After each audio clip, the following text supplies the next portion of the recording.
അല്ല, അതിനൊരു പവിത്രതയുണ്ട്. പരസ്പരം വിശ്വാസം വേണം. ഞാൻ ആദ്യമായിട്ട് കല്യാണം കഴിച്ചത് സ്നേഹിച്ച് കഴിച്ചതാണ്.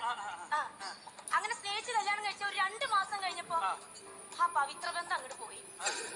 അദ്ദേഹം മദ്യപാനിയായിരുന്നു. എനിക്കത് അഡ്ജസ്റ്റ് ചെയ്യാൻ പറ്റില്ല. വിട്ടു.